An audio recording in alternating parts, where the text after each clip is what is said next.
ये व्यर्थ के बकवाद करने वाले लोगों से मत मिलो, व्यर्थ के बकवाद करने वाले लोगों की तरफ मत देखो, ये क्या कह रहे हैं, क्या बोल रहे हैं।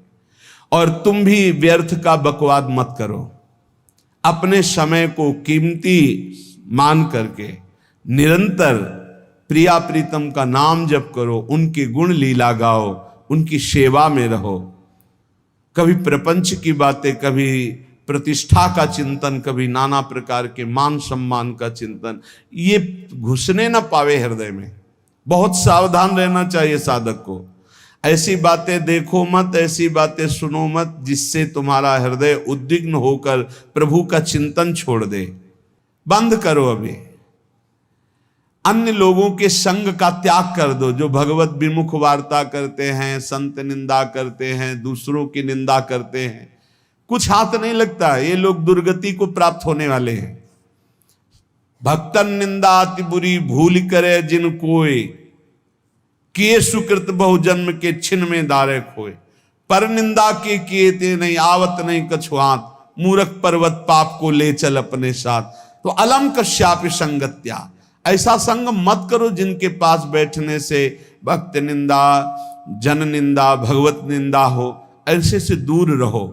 अलम, बंद कर दो ऐसे लोगों का संग।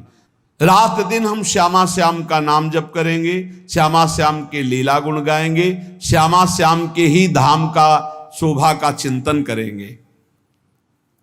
जब तुम अपना जीवन श्यामा श्याम के चरणों में न्यौछावर कर दोगे तो पूरा भार श्यामा श्याम ले लेंगे और तुम्हारे हृदय में मस्ती आ जाएगी। जो ऐसा निश्चयी होता है, दृढ़ निश्चयी, उसके अंदर दृढ़ विश्वास, तो उसके हर समय भगवान की स्फूर्ति होती रहती है। भारी प्रतिकूलता में भी भगवान का सानिध्य अनुभव होता है। वो अनुकूलता में तो भगवान के दुलार को देखता है, लेकिन प्रतिकूलता में भगवान की विशेष कृपा को देखता है। ये संयोग, ये वियोग, संसार की ये द्वंद्वमयी वृत्तियां भक्तों के हृदय में नहीं चुभती। आए की हुज्जत नहीं, गए की तलाश नहीं, क्योंकि नित्य संयोग भगवत स्मृति के प्रभाव से प्रभु का रहता है। शोक, विषाद बहुत ध्यान देने योग्य विषय है। तभी लोगों को ऐसा लगता है कि ऐसा कैसे हो सकता है। भक्त के चरित्रों को जब सुनते तो लगता है ऐसा कैसे हो सकता है, ऐसी परिस्थिति में भी ऐसा कैसे हो सकता है। क्योंकि तुम मानसिक बुद्धि से युक्त हो और वो भागवतिक स्थिति से युक्त है, इसलिए तुम उसको पार पा ही नहीं सकते। जब तुम अपना जीवन श्यामा श्याम के चरणों में समर्पित कर देते हो हृदय से, फिर उनकी कृपा से सब विघ्न दूर हो जाते, एक अपार मस्ती रहती है। नहीं तो शोक, विषाद, दुख, क्लेश, कष्ट, संताप, भय, उद्वेग, ये सदैव सताते रहते हैं। इसी से डिप्रेशन होता है। बार बार नकारात्मक चिंतन, शोक, विषाद, दुख, चिंता, क्लेश, संताप, भय, उद्वेग, यही पूरे मानसिक स्तर को नष्ट कर देते हैं। उत्साहहीन जीवन हो जाता है। जब तुम श्यामा श्याम को समर्पित हो जाते हो तो ये सब प्रवेश भी नहीं करते, एक अपार मस्ती बनी रहती है। अब क्या होगा? श्यामा श्याम जो करेंगे वही होगा। श्यामा श्याम पता नहीं कैसा करें, नहीं, वो सदैव मंगल भवन है, वो जो करते महामंगल होता है। यह निश्चय उपासक के हृदय में आ जाना चाहिए। इसलिए अपना सारा मन, सारी बुद्धि, सारा जीवन, प्रत्येक श्वास प्रभु को अर्पण कर दो, फिर देखो तुम निहाल हो जाओगे। दुख, शोक, विषाद, क्लेश, कष्ट, संताप, भय, उद्वेग, ये उसी को व्यापते हैं जिसने अपने जीवन को प्रभु के चरणों में अर्पित नहीं किया। इसलिए तुम अपना सारा मन सारी बुद्धि, सारा जीवन, प्रत्येक श्वास केवल प्रभु को अर्पित कर दो, फिर देख लेना। श्वास कैसे अर्पित की जाती? राधा राधा राधा। बुद्धि कैसे अर्पित की जाती?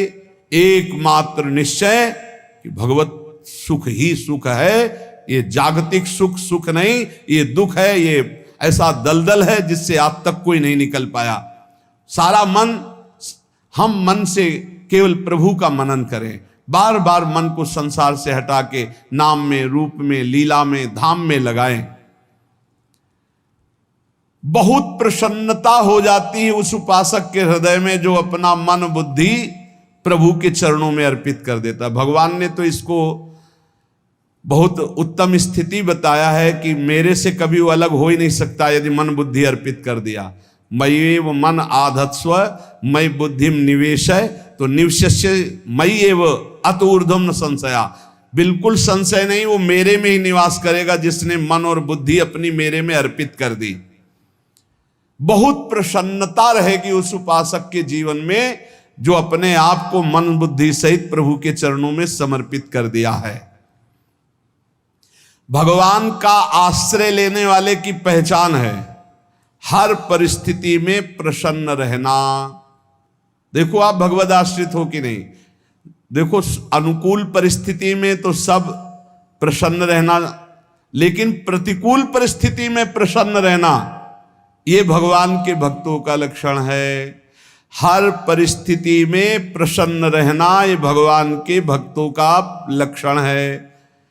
आनंदगन भगवान का आश्रय मिलते ही आनंद छा जाता है हृदय में। उनके पास आनंद का अभाव होता ही नहीं है। जैसे सूर्य का प्रकाश उदय होते ही सूर्य का प्रकाश संपूर्ण अंधकार को नष्ट कर देता है, ऐसे ही भगवान का संपूर्ण आश्रय लेते ही सब दुख चिंता शोक नष्ट हो जाते, आनंद ही आनंद। तुम भगवान के मंगलमय रूप को नहीं जानते हो, पर उनके मंगलमय भाव को, विधान को मानना शुरू कर दो। जो भी होता है मंगलमय होता है।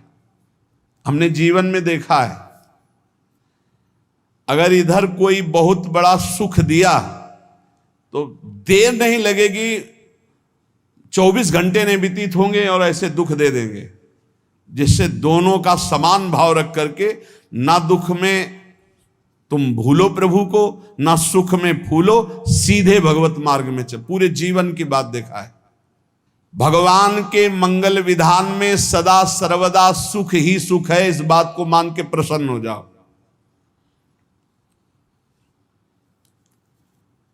जब भगवान का भजन करने वाले की तन्मयता बढ़ती है भजन में,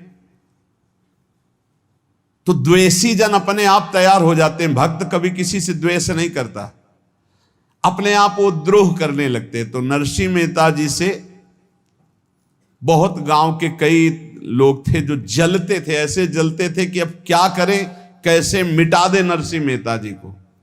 अब उपाय तो मिल नहीं रहा था। तो एक दिन संतों की मंडली आई और उन्होंने कहा कि हम रास्ते में कोई चोर आदि धन ना ले ले, इसलिए यहां से किसी की हुंडी चलती है क्या द्वारिका में? पहले ऐसा था। बोले हाँ, हमारे यहां बहुत बड़े सेठ हैं नरसिंह मेहता जी, पर आप कहोगे वो मना कर देंगे। कई बार कहोगे, अगर वो स्वीकार कर ले तो वहां।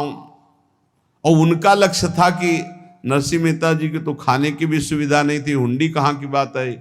उनका था कि जब वो ना कहेंगे तो संतजन नाराज हो जाएंगे, अगर हाँ कह दिया तो वहां हुंडी चुकेगी नहीं, तो संतजन अपने आप इनको शाप दे देंगे, अपराध बन जाएगा, ये नष्ट हो जाएंगे।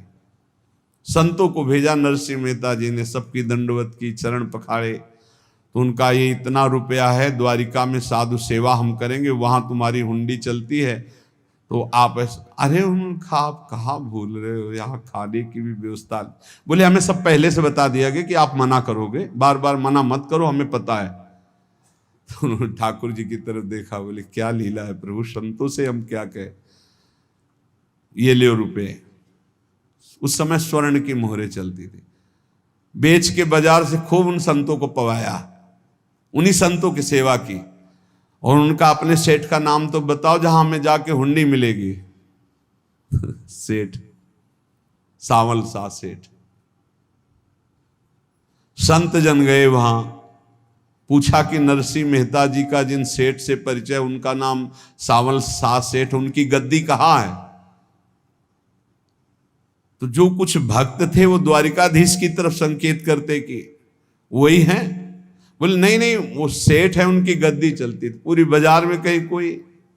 अब संत जन एकांत में होकर के बहुत विचलित हुए, क्या हमारे साथ धोखा हुआ? नरसिंह मेहता जैसा संत क्या धोखेबाज हो सकता है? देखो, संशय तो बहुत विचित्र होता है। बड़े बड़ों को संशय हो जाता है। जब भगवती सती जी को संशय हो गया, राम जी को, हे खग हे मृग हे मधुकर श्रेणी, ऐसा पूछते हुए कि सच्चिदानंद कैसे हो सकते, तो किसी को हो सकता है, क्योंकि वो बुद्धि की अधिष्ठात्री देवी है। जो ही उनके मन में ऐसा आया कि क्या हमारे साथ धोखा हो रहा है, इतने में ही देखा, जय हो सावल शाह सेठ की। वो कहा सावल शाह सेठ? तो देखा बढ़िया मुनीम जी उनके साथ, और सेठ बस्ता लिए हुए मुनीम जी, सरकार इधर से चलो। तो उनका सावल शाह सेठ आपका नाम है? संतों ने कहा। बोले हाँ। बोले नरसिंह जी? हाँ। बोले आपकी हुंडी आ गई है। हुंडी एक कागज में लिखा कि ये हमारे सेठ जी को दे देना।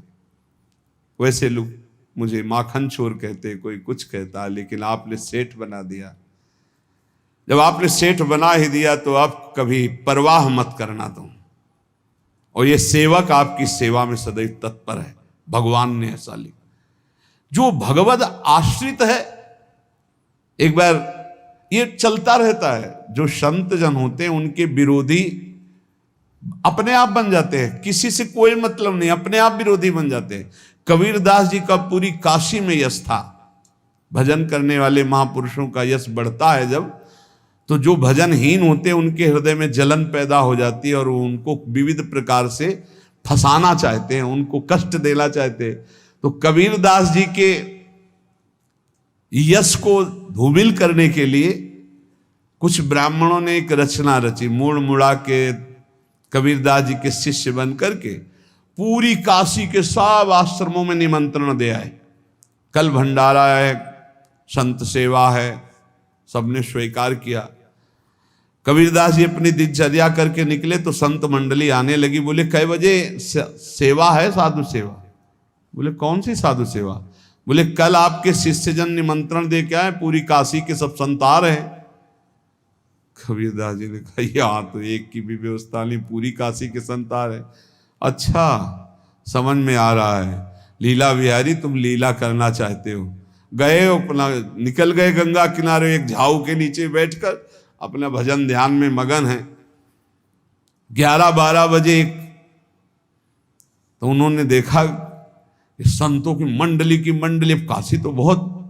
कबीरदास जी ने देखा कि आश्रम की, तो बोले पता नहीं क्या होगा, चलो चलते हैं। तो ऐसे गमछा वस्त्र करके ऐसे डालकर मुंह ढक करके, वहां बड़ी बड़ी पंगत लगी थी। कबीरदास जी सबको पाओ जी पाओ।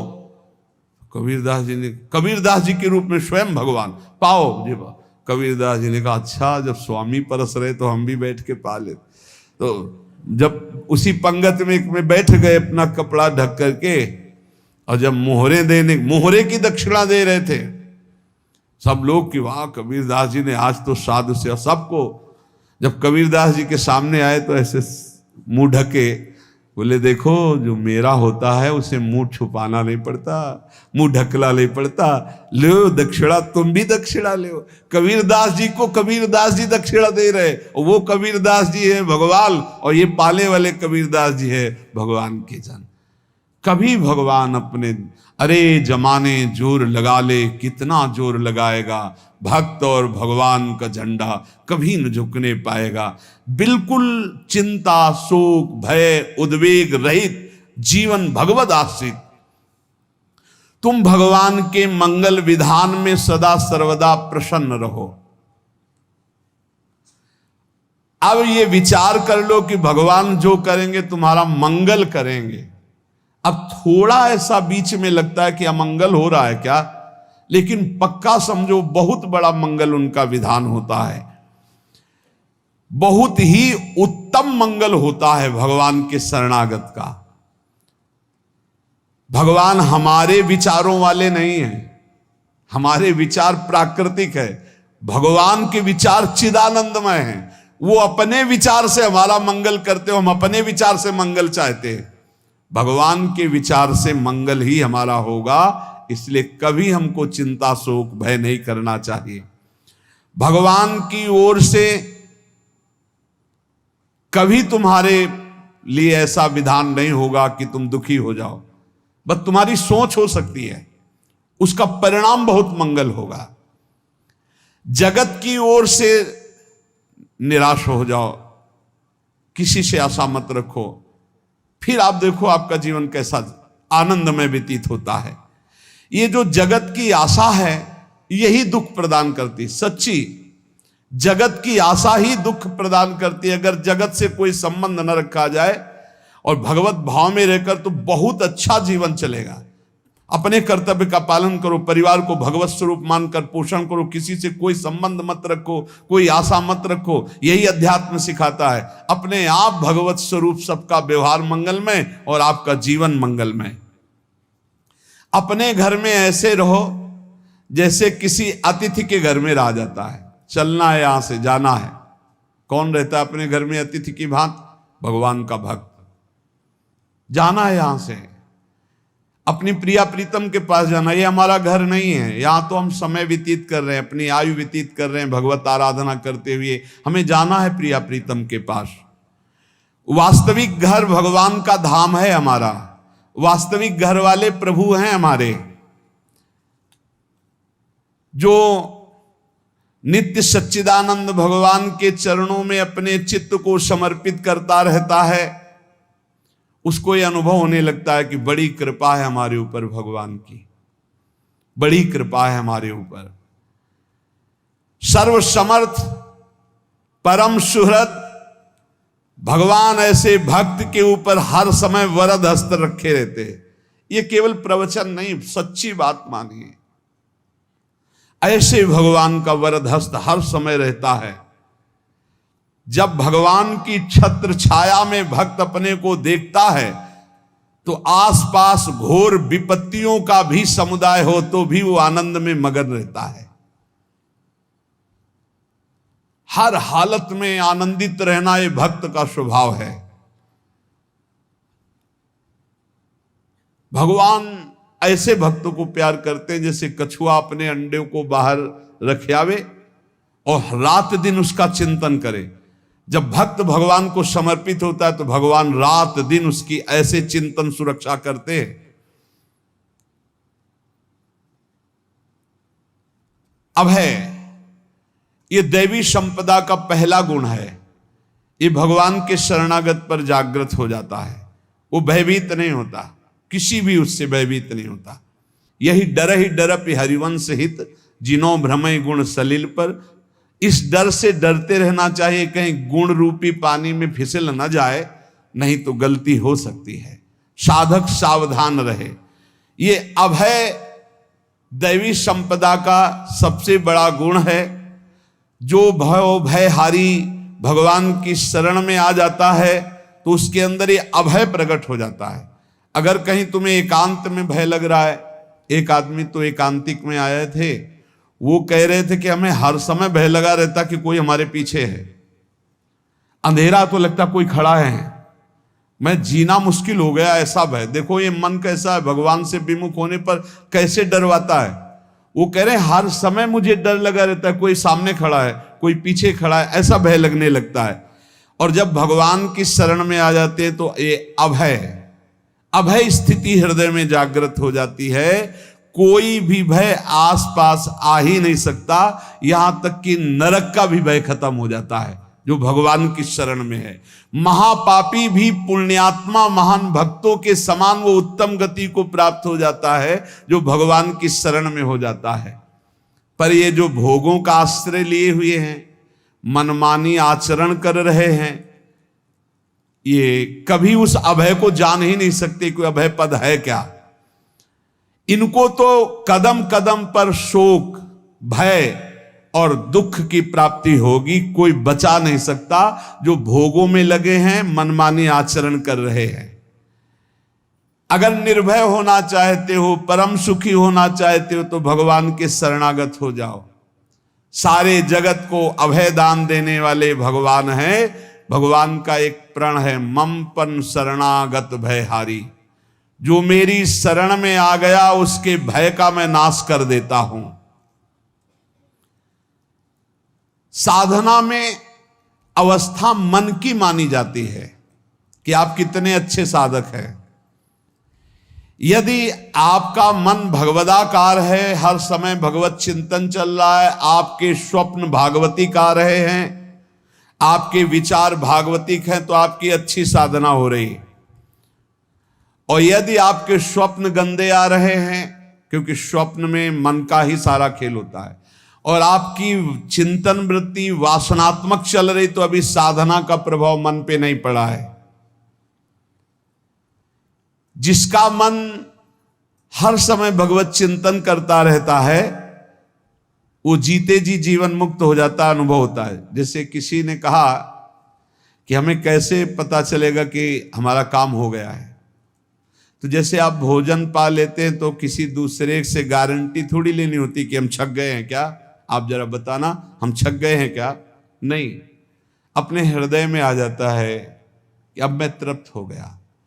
ऐसे ही अपने हृदय में आ जाता है कि मेरा काम हो गया, अब मेरा जन्म नहीं होगा। ये हृदय में आ जाता है, अपने आप अनुभव में आ जाता है। जब स्वरूप बोध होता है तो किसी और से सलाह थोड़ी लेनी होती है, वो अपने आप अनुभव में आ जाता है। हाँ, यदि गुरुदेव का वर्ण नहीं किया है तो फिर आपको किसी न किसी गुरु से प्रमाणित करवाना पड़ेगा। और अगर गुरुदेव का वर्ण किया है तो वही मंत्र, वही नाम, वही गुरु शरणागति आपको अंदर से पुष्ट कर देगी कि आपका काम हो गया है।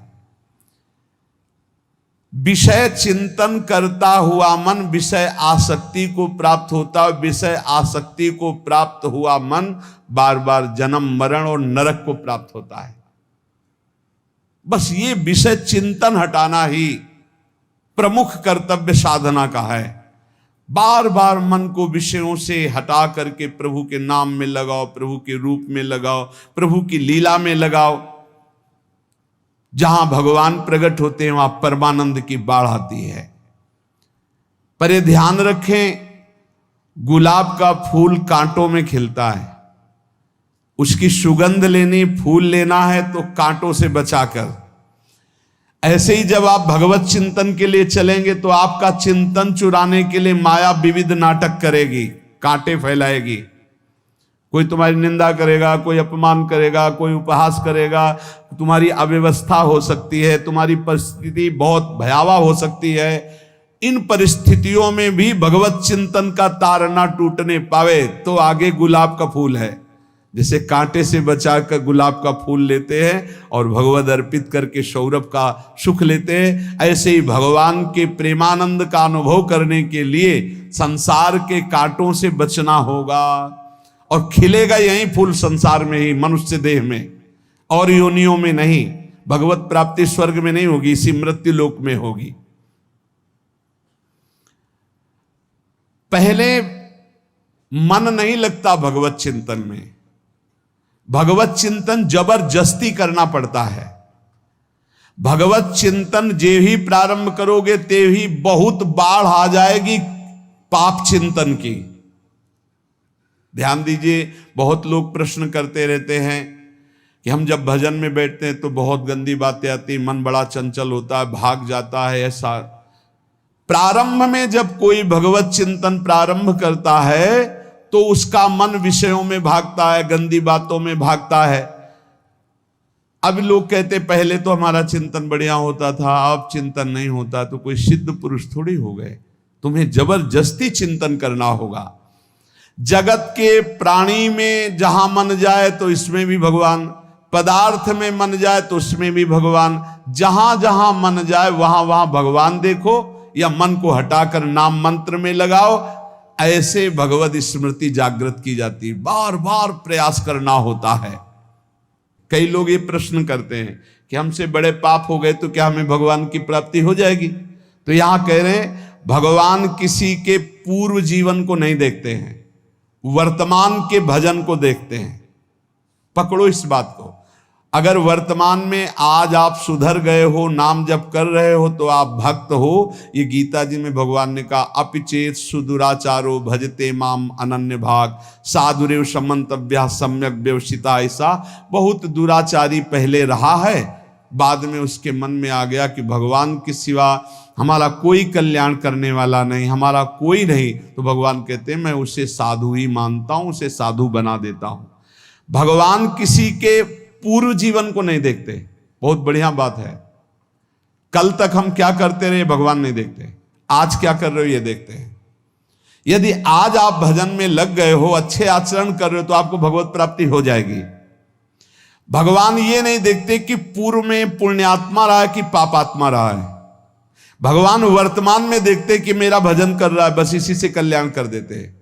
पकड़ो इस बात को, तो कभी प्रश्न नहीं उठेगा कि क्या हमको भी भगवत प्राप्ति हो सकती है क्या। हमारा मन यदि श्री भगवान को चाहने लगे तो श्री भगवान हमारे मन में ही आकर बस जाएंगे। भगवान की रूप माधुरी में मन डूबने लगेगा। यथार्थ सत्य, जो भगवान से थोड़ा भी प्यार करने लगे हैं, उनके हृदय में भगवान की उनकी भावना के अनुसार झलक आने लगी है। हृदय में प्रभु के आते ही अनंत जन्मों के संस्कारों का नाश हो जाता है। इसलिए तुम अपने पहले वाले घृणित जीवन को याद भी मत करो और उसको सोचकर जरा निराश भी मत हो। अमावस्या में घोर अंधकार रहता है, पर प्रातः काल में अंधकार नष्ट हो जाता है। ऐसे ही नाम का उच्चारण करते ही तुम्हारे जितने पाप अंधकार हो सब नष्ट हो जाएंगे। तुम चाहो कि एक क्षण भी प्रभु को ना भूलो। अब वर्तमान में ऐसी स्थिति बनाओ। जो प्रभु को नहीं भूलने की चाह करता है कि मुझे ऐसी स्थिति प्राप्त हो कि मैं कभी प्रभु को ना भूलूं, तो सच्ची मानो और कोई बात भगवान सुने ना सुने, ये बात जल्दी सुन लेते हैं। भजन की मांग करो तो बहुत जल्दी भगवान पूर्ण करते हो। भजन जिसका चलने लगा तो फिर लोकांतर के सारी रिद्धियां सिद्धियां सुख वैभव तो उसके चरणों में लौटते हैं। जब हम प्रभु से प्रभु का स्मरण न मांगकर भोग मांगते हैं, तभी हमारा भजन रुक जाता है, भजन नहीं चल पाता। यदि हम प्रभु से केवल भजन मांगे तो विश्वास करो ब्याज में सब हो जाएगा। मूल भजन तो आपका बचेगा ही, ब्याज में लोकांतर के भोग आपके चरणों में लुटते घूमेंगे। आप भजन करके तो देखो। अरे घिघियाने की जरूरत नहीं, किसी से मांगने की जरूरत नहीं, भजन करके देखो, सब ठीक हो जाएगा, सब अपने आप बन जाएगा। हम बहुत बड़ी भूल कर देते हैं कि थोड़ा भजन करके प्रभु से कुछ सांसारिक वस्तुएं, स्थितियां, परिस्थितियां बदलने की मांग कर लेते हैं, जिससे भजन छूट जाता है। प्रभु की स्मृति इतनी महान है कि जिन्होंने बैर भाव से प्रभु का स्मरण किया उनको भगवान की प्राप्ति हो गई। जैसे कंस आदि भगवान से बैर ही तो रखते थे, लेकिन भगवान की स्मृति रहती थी। स्मृति ने उनको भगवत प्राप्ति करा दी।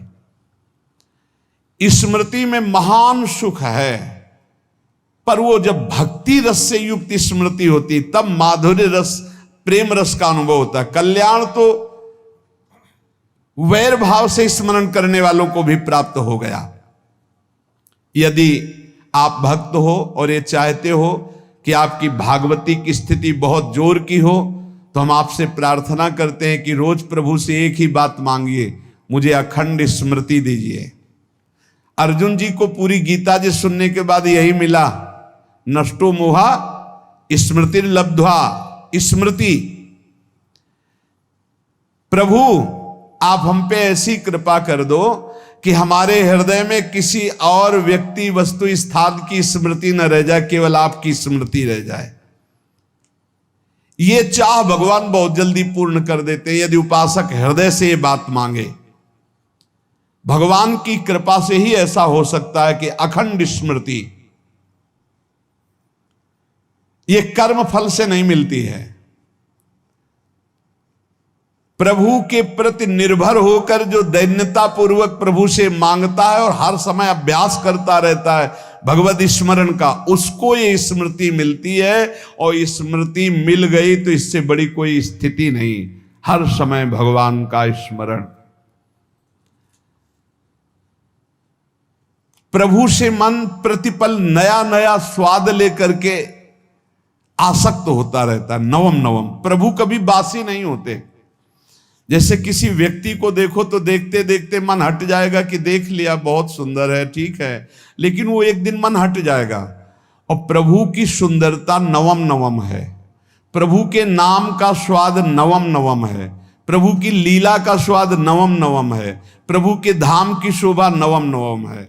जैसे आचार्य महाप्रभु हरिवंश चंद्र जी कहते, नयो नेह नवरंग नयो रस नवल श्याम वृषभानु किशोरी, नव पीतांबर नवल चूनरी, नई नई बूंदन भींजत गोरी, नव वृंदावन हरित मनोहर, नव चातक बोलत मोर मोरी, नव मुरली जो मल्हार नई गति, सब कुछ नया।